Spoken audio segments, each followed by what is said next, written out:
You're listening to Interviews, the podcast that cracks the entrepreneurship code. I'm your host, Laurent Autin. I'm an entrepreneur, coach to entrepreneurs, and startup mentor with more than 20 years' experience running companies and advising entrepreneurs.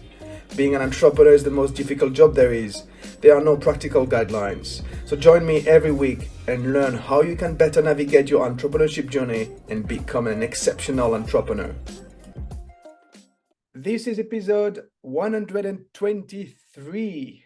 My guest is Alex Neist, founder of Hostage Tape. Alex is a former American football professional. He used to play in the Arena Football League as a quarterback. He's also been a football coach since he graduated college. But his life after football is what interests me the most because it includes founding two companies, one of which he exited. And Hostage Tape is Alex's new adventure. Their specialty, mouth tape, that will help you sleep or train better. I'm an Oxygen Advantage instructor. Basically, I'm able to teach the fundamentals of proper breathing, so I can tell you this isn't a scam. Mouth tape does work. It can fix bad sleep, low energy, and stress for thousands of people. Basically, it forces you to breathe through your nose while you sleep, for example. Why? Because the nose was designed for you to breathe, not your mouth. And Alex, I'm sure will tell you more about it.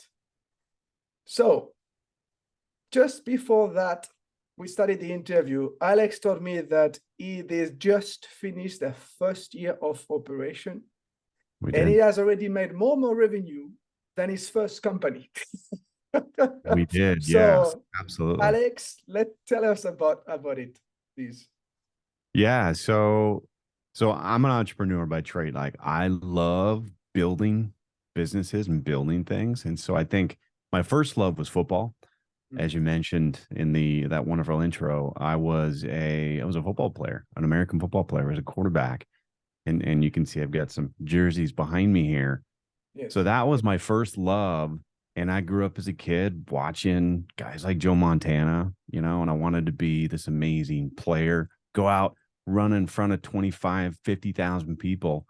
And I ended up playing college football and then going off and playing arena football. But it was through that journey. I didn't I didn't become the pro that I wanted to become, that I knew that, okay, I needed to pivot. I needed to find another avenue. And so I used my experience as a player and as a coach to create my first business. And that first business was a sports video analytics company. And it was a company that I just used what I knew. And that's a key here. Like when I build things, when I start businesses, an important thing for me was always I'm going to build things that I'm really passionate about because it's not going to feel like work. I get up, I'm a guy who I'm going to put everything I've got into it and I'm going to work my butt off and I'm going to work harder than anybody else. But it's got to be something that I love. And so I always pick these things that I'm really passionate about that are really close to me. And so the first one just happened to be sports, right? Happened to be analytics. And so I bootstrapped that actually with my brother. So we were a family business, which Okay. again breaks all those rules of like they always tell you, don't start a business with friends and family. And I ended up starting it with my older brother. He was the technical side and I was the business side. And that was one of those kind of businesses where you start it and you fail and you learn, you fail and you learn. And I failed for probably 6, 7, 8 years Mm. and grew it and built it for 16 years.